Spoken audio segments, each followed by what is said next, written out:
Buenas tardes. ¿Qué tal? Buenas tardes a todos. ¿Me veis? Hola. Muy bien, bienvenidos. Otra tarde más. Me alegro mucho de ver caras conocidas y bueno, a los que no os conozco tanto, pues ahora explicamos un poquito qué es lo que hacemos aquí. ¿Vale? Sobre todo daros las gracias, estamos ya en julio, muchos de vacaciones, y bueno, hay mucho ocio por ahí seguramente más cómodo que estar viendo un webinar. Pero lo que sí os puedo prometer es que vais a aprender mucho en este webinar y además vamos a intentar, no, vamos a intentar, está mal dicho, vamos a lograr que veáis el mundo de las subastas desde una forma mucho más cercana, pero además de verlo de forma más cercana, llevarlo de manera muy sencilla a vuestros hogares para que cualquier persona, ¿vale? Cualquier persona, aunque no tenga experiencia en el sector inmobiliario ni en el mundo de la subasta, pueda comenzar a aprovechar el mundo de la subasta, pueda comenzar a empezar a comprar inmuebles en subasta, entender cómo funciona y sobre todo aprovecharse de las grandes rebajas que existen en un mundo que principalmente puede parecer complejo si nunca has entrado, ¿vale? Entonces, vamos a estar una horita y poco, no vamos a estar más, y la idea es que de aquí salgáis con unas nociones bastante amplias sobre subasta, os parezca mucho más fácil de lo que a lo mejor os imaginabais hasta el momento y podáis, sobre todo, empezar a comprar subasta a partir de mañana, ¿vale? Con lo cual, vamos a arrancar ya este curso, esta formación. Los que estáis ahora mismo entrando, de nuevo, muchas gracias por estar aquí. No es fácil sentarse delante de un ordenador según qué horas y según qué días, pero estoy seguro de que cuando terminemos vais a decir, menos mal que me he dado este tiempo para poder aprender esto, que a lo mejor no lo sabía o a lo mejor tenía conocimientos anteriores, ¿vale? Bien, vamos a compartir pantalla, José Alejandro, para que empecéis a ver las diapositivas, las slides que tenemos preparadas para vosotros. Daros primero la bienvenida y, ante todo, pues, presentarme un poco. Voy para atrás, aquí. Bueno, para los que hasta ahora no me conocíais, yo soy Jorge Danés, llevo 17 años en el sector inmobiliario, camino de los 18 años, emprendedor y consultor estratégico con más de 2.000 operaciones a las espaldas. He tenido y tengo agencias inmobiliarias, tenemos empresas de inversiones, gestoras de fondos, financieras, todas dedicadas sobre todo al sector inmobiliario, y la empresa que hoy me trae aquí es Urbey Inversiones, que es una startup que creamos hace añito y poco, no lleva mucho en el mercado, y la que patrocina todos estos eventos y hacemos conocer el mundo inmobiliario. Aprovechamos para dar un poco de información formativa a todos vosotros para que tengáis acceso al sector inmobiliario, a lo mejor incluso más complejo, como el mundo de la subasta, y también más básico, opciones de compra, compras de nudas propiedades, viviendas con inquilinos, y poder desarrollar este modelo de negocio para mí está siendo un placer auténtico. Entonces lo que hacemos es unir esa parte formativa en un pequeño webinar y mostraros también de qué se trata Urbey. No voy a dar mucho la chapa con mi experiencia laboral. Además, en cualquier red social pues podéis verlo, sobre todo en LinkedIn para temas empresariales, podéis ver y comprobar cuánto tiempo llevo. Si además sois de Málaga, lo tenéis mucho más sencillo, porque todas las empresas, o casi todas mis empresas, están en Málaga, y si nos seguís como Urbey, pues vais a poder ver también muchos consejos, cómo desarrollamos nuestro modelo de negocio, nuestras estrategias y también cómo damos la parte, pues esta parte más de píldora formativa, porque no damos formación completa, sino que son pequeñas píldoras para que tengáis acceso a las subastas, a las compras de viviendas de Mercado Libre, sepáis cómo funciona el mercado y el sector y podáis aprovecharlo. Bien, seguimos. Hoy, ¿de qué vamos a hablar? Hoy vamos a hablar de subastas, sobre todo generadas por deudas. ¿Qué quiere decir? Existen muchos tipos de subastas. Una subasta no es otra cosa que lanzar al mercado un inmueble lleno de compradores y de una forma metódica intentar que esos compradores pujen y sacar el mayor precio. ¿Qué sucede en la subasta por norma general?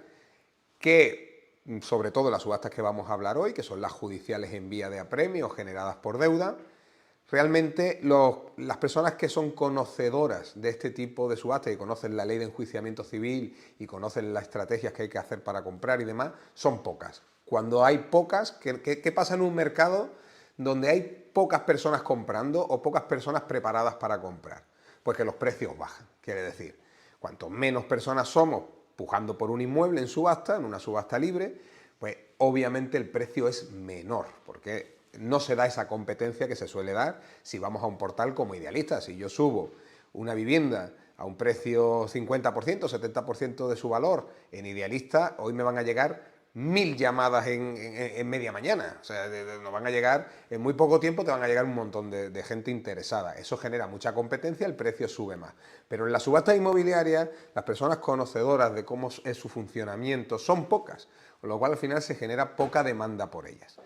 Existen muchas subastas, ¿vale? Subastas voluntarias, existen subastas, vamos a ir con eso siempre, existen subastas generadas por la agencia tributaria, que también los veremos, ¿vale? Existen subastas generadas por notariales, subastas privadas, también existen subastas privadas, por ejemplo, tenemos los casos de las subastas bancarias, no sé si ahora mismo alguno de los que ya estáis invirtiendo y tal, habéis visto alguna subasta bancaria, pero bueno, al final hay muchos servicers que lo que hacen es poner un precio muy atractivo para los inmuebles y posteriormente tú vas, los visitas y a sobre cerrado prácticamente, como se hacía antiguamente, no es a sobre cerrado porque es con un mail, se hacen ofertas, ¿no? Y la mejor oferta, supuestamente, es la que ellos se quedan. Lo cual hay muy poca transparencia, no vemos lo que está sucediendo detrás, pero es una subasta privada. Es decir, lo hace una entidad privada y no pública, como es el caso de las subastas públicas que vamos a ver hoy. Hace unos años para atrás, estamos hablando de 2014, 2013, la gran mayoría de las subastas, no, todas las subastas, no eran online. Ahora la transparencia es mucho mayor y la dificultad que existe para que los subasteros se pongan de acuerdo es exagerada. O sea, es muy difícil, entre comillas, que los subasteros se puedan poner de acuerdo para esta me la quedo yo, esta te la quedo tú. Online es casi imposible. Todavía existen subastas como la de las comunidades autónomas, la Junta de Andalucía, por ejemplo, todavía son subastas que sí son presenciales, no son online, y ahí pues todavía se puede dar un poco que haya más connivencia entre subasteros. Pero las online es muy difícil porque tú no sabes quién está pujando, entonces se genera más transparencia, hay competencia, pero la verdad salen cosas muy interesantes y eso es lo que vamos a traeros hoy. Bien, bueno, ¿qué tipos de subasta podemos ver normalmente? Las judiciales, como hemos dicho antes, la de agencia tributaria, las notariales y hemos dejado las de las administraciones fuera de momento. La de agencia tributaria, que ya está en un procedimiento de subasta pública en el Boletín Oficial del Estado, son muy atractivas, pero son más fáciles de entender. Entonces, lo que hemos querido traeros hoy son el conocimiento más complejo, que son, por ejemplo, las judiciales en vía de apremio y la ley de enjuiciamiento civil. Porque entendiendo esas, las demás son muy sencillas. Entonces, lo que quiero es hacerlo sencillo y fácil para que cualquier persona diga, hombre, pues yo ya tengo por lo menos las nociones básicas para hacer los primeros pasos en el mundo de la subasta. Y lo he dado en un webinar con gente que lleva muchísimos años comprando, que hemos comprado, nosotros llevamos comprando desde antes de que fueran online y ahora nos hemos adaptado a esta nueva realidad, ¿no? Y lo que entendemos es que una vez que conoces las judiciales en vía de apremio, la ley de enjuiciamiento civil y demás, todas las demás te resultan muchísimo más sencillas, ¿vale? Este es un pequeño resumen a tener en cuenta en las judiciales en vía de apremio, para que entendamos cómo funcionan y las cosas más importantes a tener en cuenta. Y me voy a parar en cada hito a explicaros el por qué tenéis que tener conocimiento sobre una u otra parte. Pero considerar que al final de la charla os voy a dar un consejo que os va a valer para que, sí, oye Jorge, muchas gracias por enseñarme de qué trata la ley de enjuiciamiento civil, los máximos y mínimos y demás, pero el último consejo es el que más me ha gustado, ¿vale? Así que vamos a hacerlo todo de manera que sea tremendamente sencillo. O sea, vamos a intentar simplificarlo para que ponerlo a mano de cualquier persona, aunque no hayáis tenido conocimientos previos, ¿vale?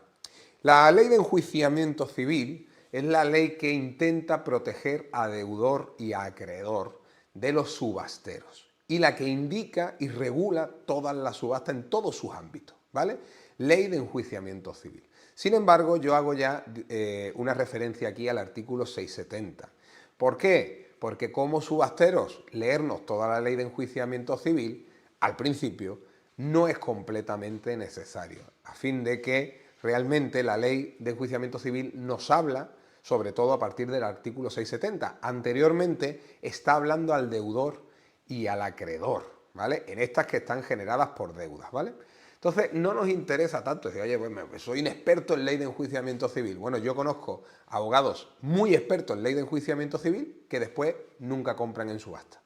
Porque tú puedes ser todo lo experto que quieras en derecho, pero después tienes que ser experto en la materia comercial, en el mundo inmobiliario. Tienes que saber valorar un inmueble, saber qué precio tiene, si lo vas a vender, si no, cuál es su demanda en el mercado, si va a existir comprador posterior que me lo vaya a recomprar o si van a existir inquilinos que me vayan a dar una rentabilidad que a mí me sea rentable realizar la compraventa, hacer un estudio de viabilidad económica. Todo esto solamente lo hacen los que tenemos conocimiento del enjuiciamiento civil y también tenemos conocimientos inmobiliarios. Entonces se genera la magia, ¿no? Compro muy barato, vendo caro. Ese es el secreto de todo inversor. Compro barato, alquilo caro y saco rentabilidades enormes. Aquí en el mundo de la subasta se hace esto. Entonces vamos a ver cómo hacerlo y lo primero es entender el artículo 670 de la Ley de Enjuiciamiento Civil, que la parte más importante que nos indica es la siguiente. Nos dice que existe una cosa que es el valor de subasta. Vamos a verlo aquí un poco más adelante. Y tenéis una captura de pantalla de una subasta cualquiera y en esa captura de pantalla hay un dato muy relevante, que es el valor de subasta, ¿vale? Este valor de subasta, a través de este valor de subasta es donde la ley de enjuiciamiento civil va a apoyarse para llevar a cabo su regulación, ¿vale? Vamos a verlo aquí. Nos dice, en la primera parte, que podemos pujar por cualquier precio, el que nos dé la gana, ¿vale? Eso para empezar, que hay mucha gente que me dice, no, es que la ley de enjuiciamiento civil pone límites para pujar. No es verdad. En una subasta, en este caso hemos visto una subasta aquí, os voy a poner el caso, 286.000 euros de valor de subasta, ¿correcto? ¿Lo veis todos? Casi 287.000 y alguno de vosotros me podría decir, oye Jorge, más arriba estoy leyendo que la cantidad reclamada es 145.000. ¿Puedo pujar por menos? Que es la primera pregunta que nos suelen hacer los clientes. Puedes pujar por lo que quieras. Otra cosa es que después te lo adjudiquen con seguridad, ¿vale? Vamos a ir paso a paso. Ya tenemos dos valores, valor de subasta y cantidad reclamada, ¿vale? La cantidad reclamada es que se ha generado una deuda, en este caso porque estamos viendo ese tipo de subastas, como digo, hay muchas otras, y pues obviamente el acreedor de esta deuda, que puede ser un banco, puede ser un capital privado, puede ser un familiar que le prestó dinero, quiere cobrarla. Y entonces ejecuta una subasta pública para que los subasteros pujemos por este inmueble y coger el capital que se le debe. Entero o una parte, eso ya lo veremos en el camino, porque cuando tú entras en subasta también el problema puede ser que no puedas llevarte toda la cantidad reclamada porque la subasta se quede por un importe inferior y ahí vas a tener varias opciones, que es quedarte con el inmueble, ¿ok? O en caso de que no te quieras quedar con el inmueble, la deuda que te van a pagar, imaginaros que esta subasta se nos queda en 70.000 euros, ¿vale? Para poneros un caso, se nos quedan 70.000 euros en la subasta. No vamos a cubrir la cantidad reclamada. Bueno, pues el acreedor que prestó ese dinero tendrá que seguir en otras subastas solicitándole esas cantidades si no se quiere quedar con el inmueble por ese importe, etcétera, etcétera, ¿no? Entonces, la ley de enjuiciamiento civil lo que hace es lo siguiente.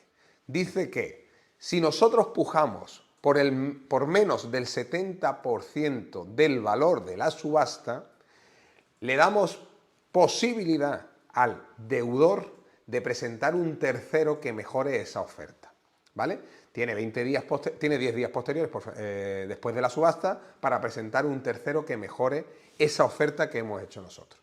Si no está ese tercero, se le da también la posibilidad al acreedor de presentar ese tercero o de adjudicarse el inmueble siempre y cuando cubra la deuda, etcétera, etcétera. Bueno, ¿qué sucede cuando nosotros pujamos en una subasta de 100.000 euros y pujamos por menos de 70.000?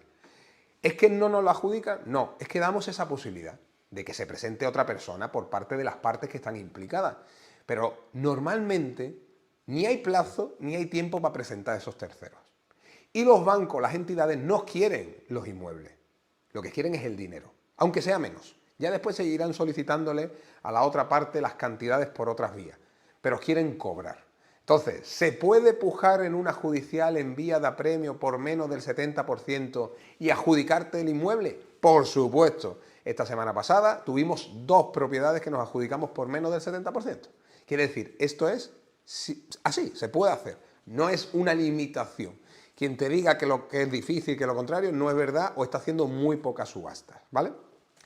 Después tenemos otro límite que nos indica esta ley de enjuiciamiento civil y nos dice que si pujamos, o por menos todavía, por menos del 50% del valor de subasta, será el letrado de Administración de Justicia, si ninguna de las partes presenta un tercero ni el acreedor se adjudica el inmueble, el letrado de Administración de Justicia, el que estudiando todo el comportamiento del deudor sobre todo y del acreedor y no habiendo podido llegar a acuerdos con ninguna de las partes ni viendo posibilidad de llegar a acuerdos, el que te posibilite que te adjudiques este inmueble a ti como subastero.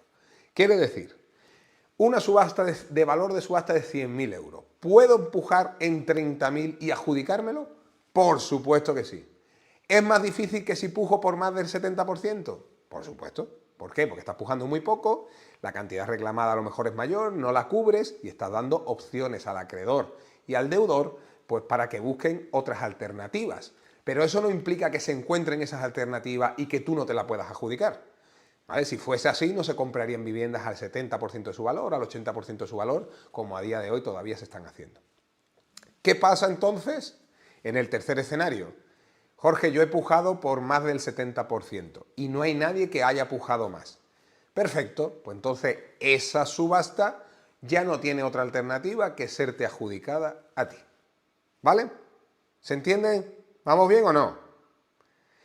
Entonces, si una subasta de 100.000 euros pujamos 71.000 y nadie puja más que nosotros, la subasta es para nosotros.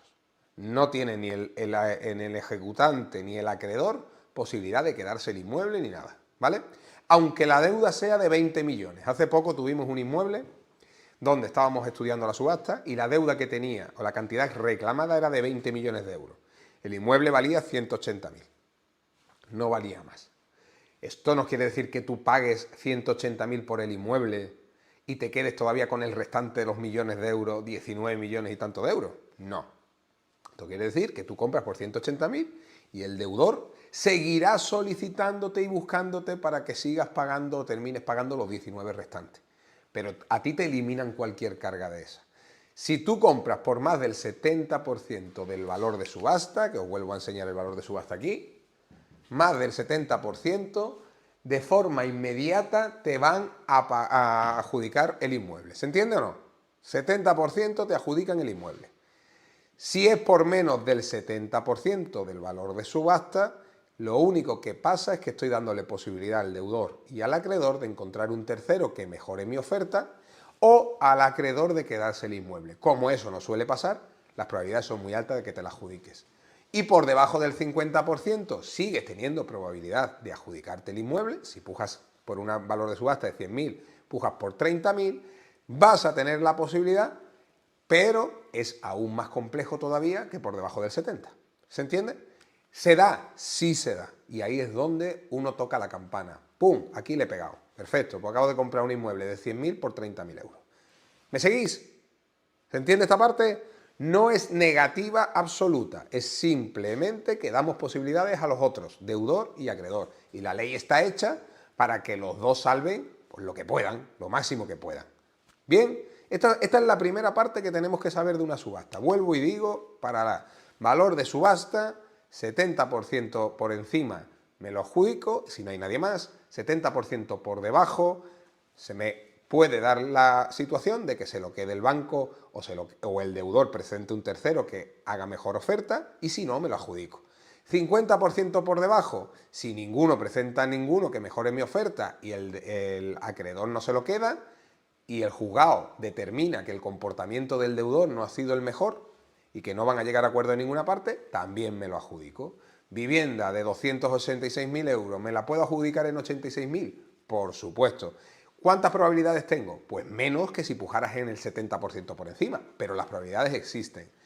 ¿Qué hacen los buenos subasteros? van dejando estas probabilidades sembradas.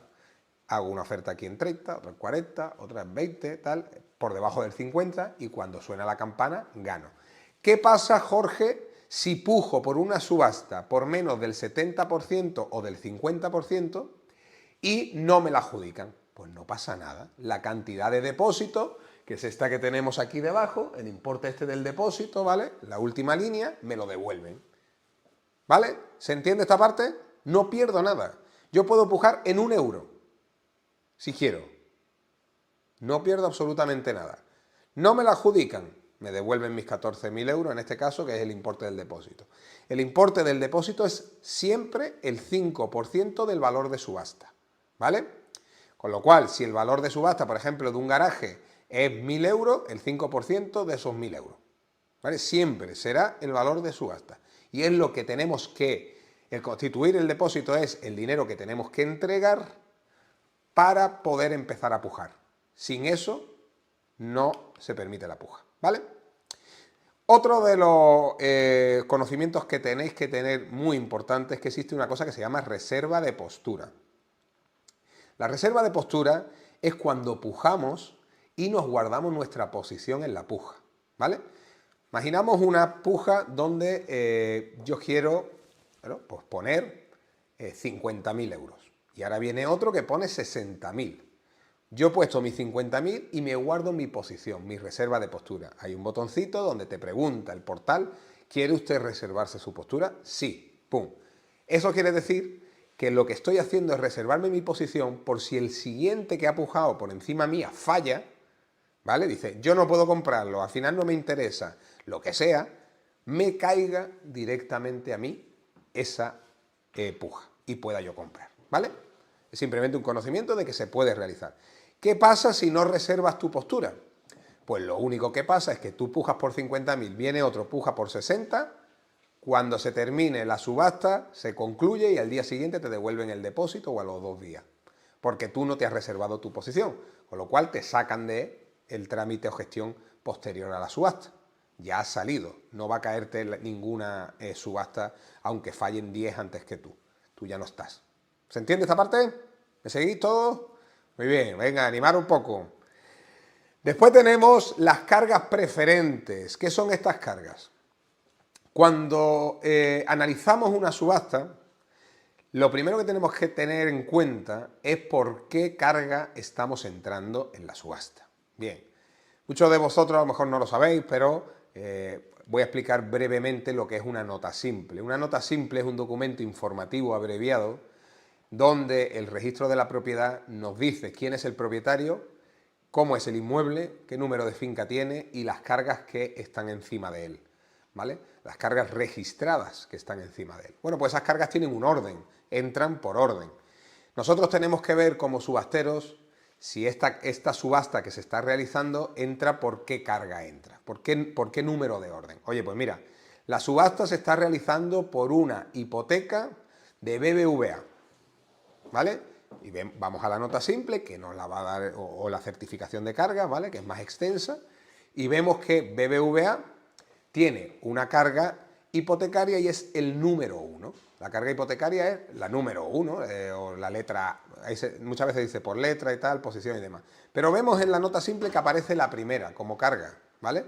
¿Esto qué quiere decir? Que todas las cargas posteriores a esa se van a quedar liquidadas, ¿vale? Vamos a coger una pizarra, ahora lo vamos a explicar mejor, ¿vale? Para que entendáis, porque esto sí tiene un poquito más de complicación. Pero al final lo que hay que entender de forma sencilla es que cuando reviso una hipoteca, una subasta, y reviso una nota simple, aquí lo ponemos en un segundo, quítame el compartir, yo creo que con el negro se va a ver mejor, ¿vale? Y reviso una nota simple, vale, a ver eso es. La nota simple, ¿se ve bien aquí? ¿Sí? Perfecto. Aparecen ciertos datos como la descripción del inmueble, la propiedad y cuál es el derecho sobre la propiedad, y después vienen apareciendo las cargas en un orden, ¿vale? Si nosotros vemos en el edicto, que es el documento donde se nos informan de las condiciones de una subasta, vemos que la carga que está ejecutando la subasta es esta, BBVA, ¿vale? Yo ya me quedo tranquilo porque todas las cargas posteriores sé que se van a eliminar. No me tengo que hacer cargo de ellas. ¿Hasta aquí bien? Pero ¿qué sucede si cuando miro el edicto de la subasta donde me explican por qué se está realizando esta subasta, etcétera, etcétera, veo que se está realizando por una deuda con la agencia tributaria, ¿vale? Que son comunes, por esta deuda, y esta deuda está inscrita en el puesto número 3, ¿vale? Yo mido y digo, aquí hay una primera, aquí una segunda, una tercera. Y veo que es esto lo que está propiciando la subasta. Pues todas las cargas anteriores las tengo que asumir. ¡Ay, eso qué putada, Jorge! No tiene por qué, ahora os explico el tema. Esto lo único que tienes que hacer es tenerlo en cuenta cuando hagas tu contabilidad. ¿Qué quiere decir?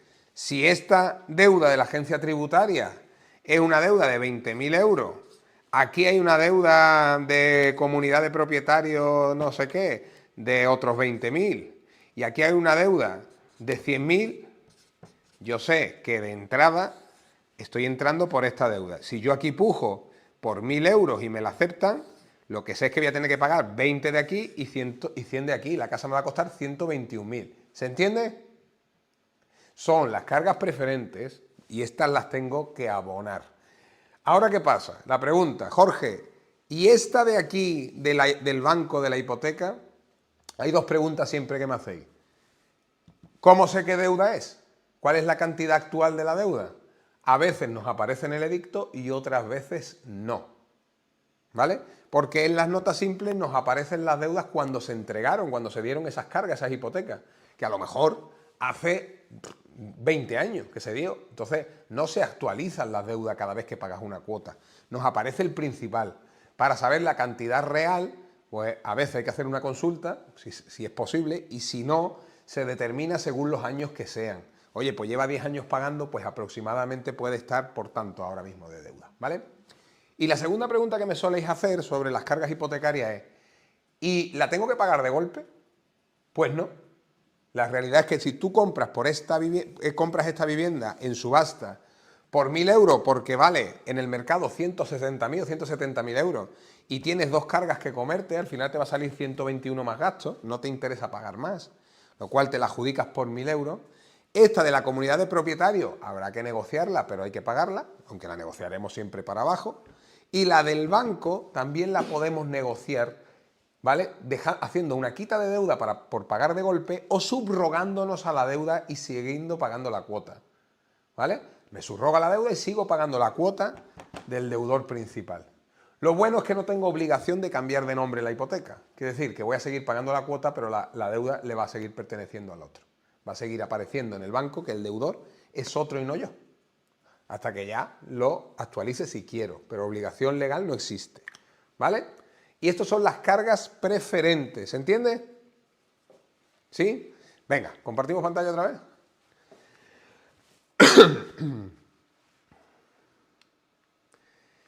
Bien, después tenemos cargas de IBI y comunidad, que si no aparecen en la nota simple, también las tenemos que contabilizar porque en IBI tenemos hasta 4 años anteriores, comunidad hasta 3, donde nos pueden reclamar si existe deuda. ¿Qué pasa?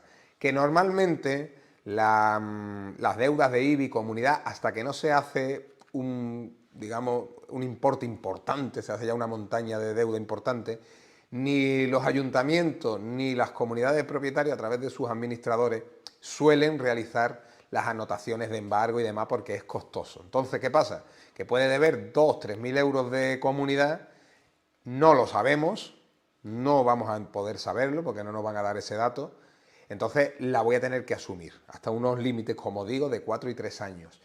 Pero también son negociables. Es decir, nosotros negociamos mucho con las administraciones, te lo pago ahora pero me quitas esto, ¿vale? El IBI es más difícil, pero el IBI si no prescrito, si prescribe, solamente son los 4 años anteriores, si no prescribe, pues entonces vas a tener que igual pagarlo o lo puedes pagar a plazos y demás. Pero tienes que tenerlo en cuenta en tu contabilidad.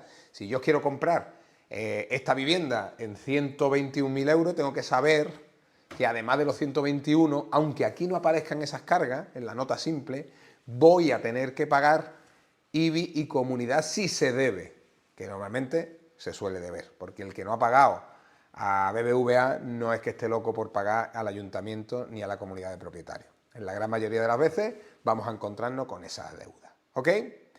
Por último, ocupantes de inmuebles. Este es el gran problema que vivimos ahora mismo en España, ¿no? La inseguridad jurídica conforme a los ocupas. Existen ocupantes legales que tienen derechos, tienen su contrato de alquiler. Si está inscrito el contrato de alquiler en el registro de la propiedad, no hay vuelta atrás. O si no está inscrito, pero lo ha presentado en el juzgado el inquilino, el inquilino, perdón, os lo vais a tener que comer. Esto va a tener que estar dentro y tal. Lo que pasa que, bueno, hacemos la misma historia, el mismo estudio. Estoy comprando muy barato, hay un inquilino que le quedan 3 años, bueno, si las cuentas me salen, lo compro. ¿Me explico o no? Si las cuentas me salen, lo compro, porque al final para mí es un negocio. Lo compro más barato, hago mis estudios, ¿vale? Y si me salen las cuentas, pues me sale la rentabilidad, pues lo termino comprando y no hay ningún tipo de problema, ¿vale? Si hay ocupantes ilegales, ¿qué quiere decir esto? Si hay ocupantes ilegales, el problema es otro, porque tenemos que ver qué tipo de derechos tienen.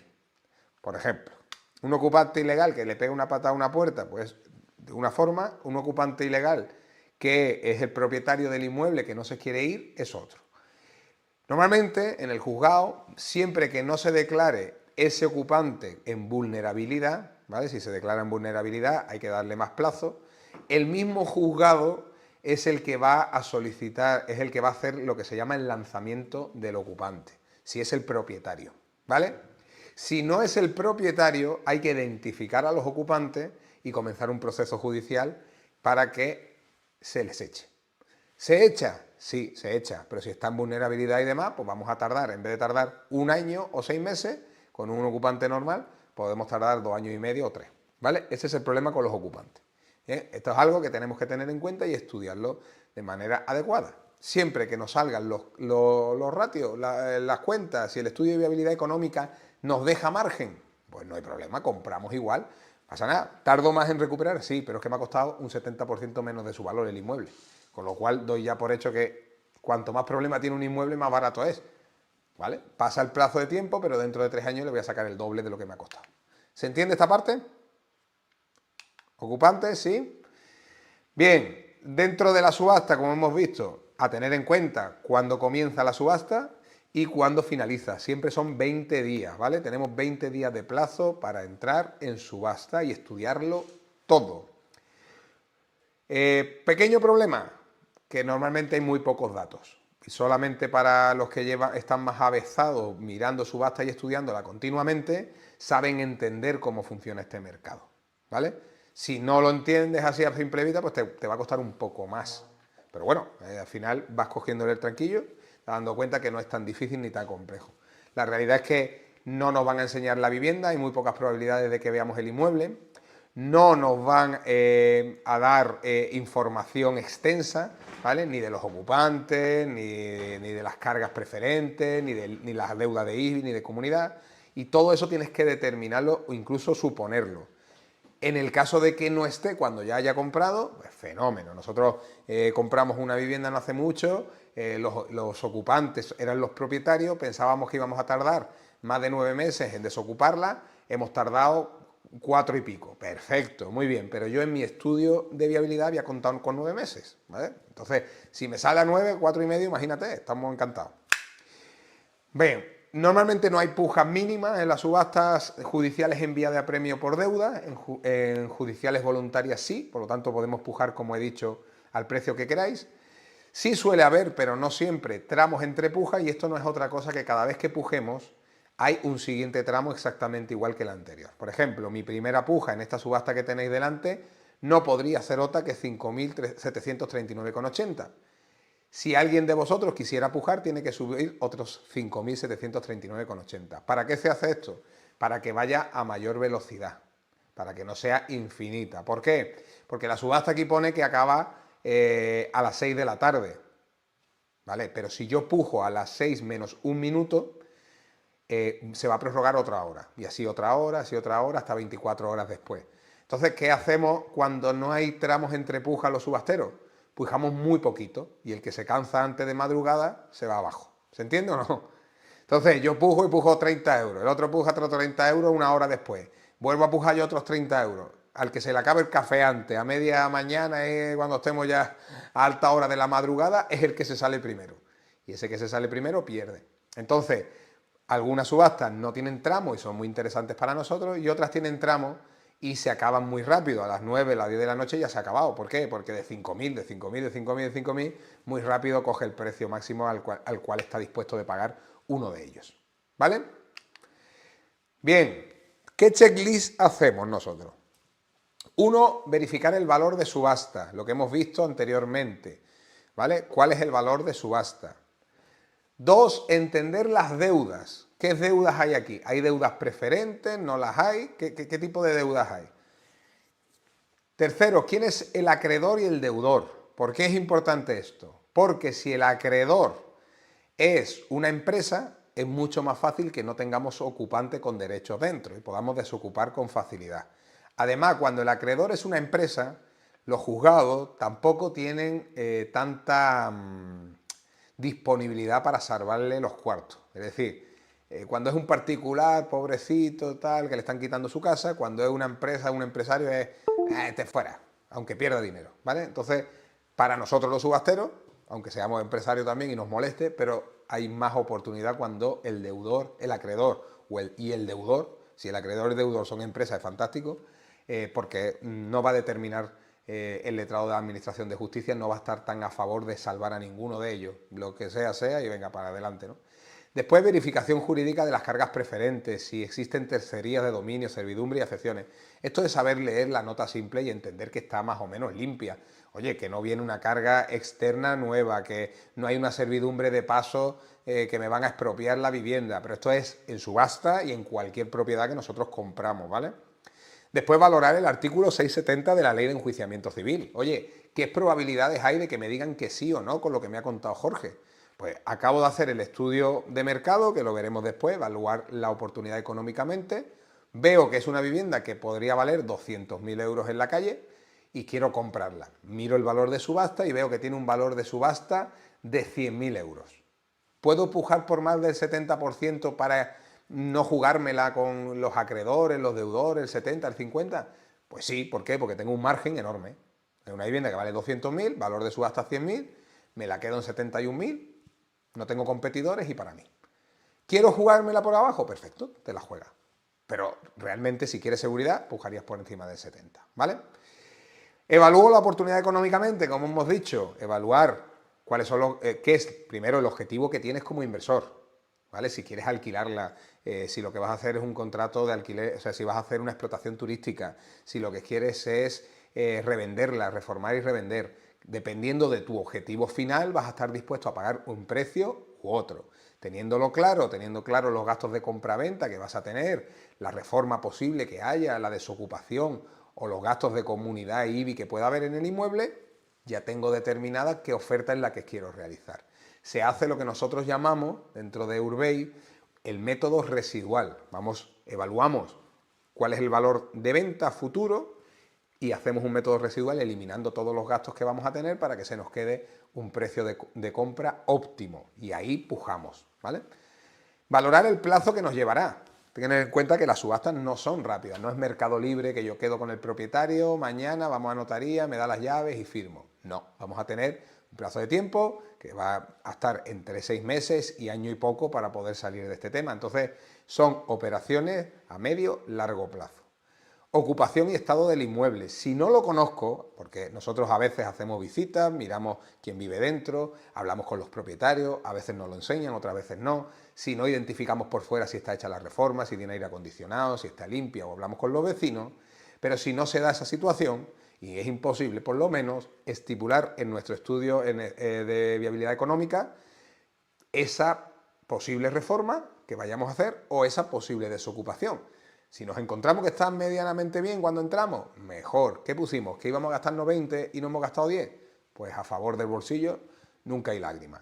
Si el ocupante se va ¿Antes o no existe ocupante? Pues mejor, que me ahorro 3.000 y pico euros de desocupación, ¿vale? Pero de entrada yo lo contabilizo. Después, el coste de eliminación de las cargas que pudiesen haber, si me voy a reservar o no postura y la puja máxima que quisiera hacer, ¿no? Este es nuestro checklist. Una vez que lo terminamos, esto dura 20 días y el último día es cuando pujamos. No pujamos nunca antes del último día. Los buenos subasteros saben que pujar antes es ir elevando las ganas de comprar del resto, ¿vale? El último día y a última hora. Esa es la gente que sabe comprar en subasta. Hay mucha gente que no tiene ni idea cómo comprar y termina pagando caro, más caro que en el mercado libre.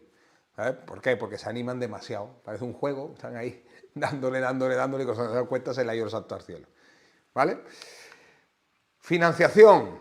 Siguiente tema.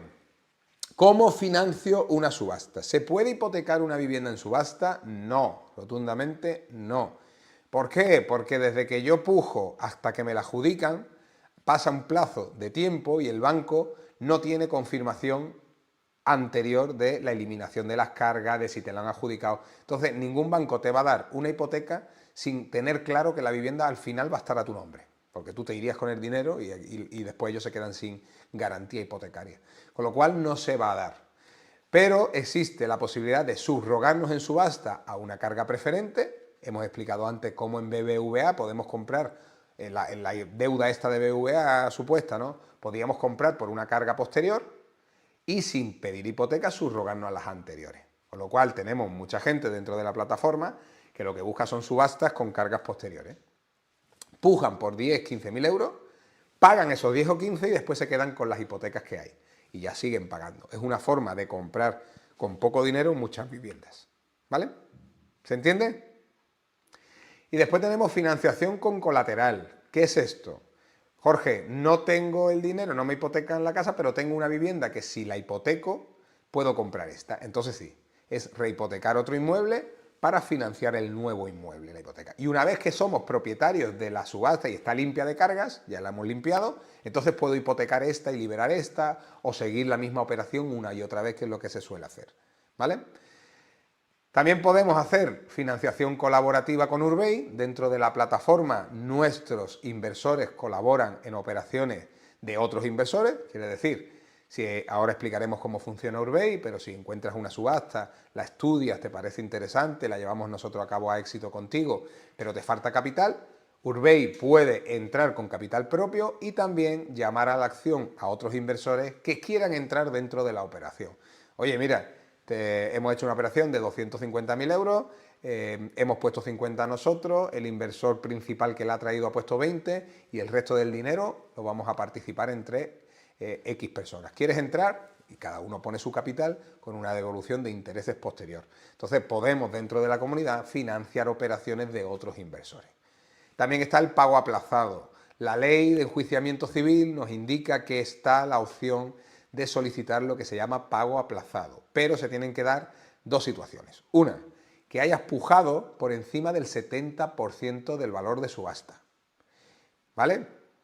Que se tienen que dar tres cosas, perdón. Que la cantidad reclamada se quede satisfecha y que además tengas garantías suficientes para hacer frente al pago aplazado. Entonces, en vez de solicitar una hipoteca, es el juzgado el que te determina cómo vas a pagar aplazadamente esa subasta, ¿vale? Tú presentas lo que se llama un plan de pagos obviamente lógico, quiere decir, no puedes decir, pues te pago a 100 años a un tipo de interés del 0,3. No, tiene que ser lógico. Mira, a 20 años, ¿vale? A 20 años que me metan los 65, los 60, 20 años de plazo, a un tipo de interés del 1,5 fijo o del 2. ¿Me lo aceptáis? Si te lo aceptan, ya no pides hipoteca, sino que con otras garantías que van a avalar ese pago, irás pagando directamente al juzgado durante los 20 años que tengas de pago aplazado. ¿Vale? Una forma de comprar que muy poca gente conoce. Pago aplazado para subastas. Bien. Algo sobre este tema. Financiación colaborativa, pago aplazado, financiación con colateral.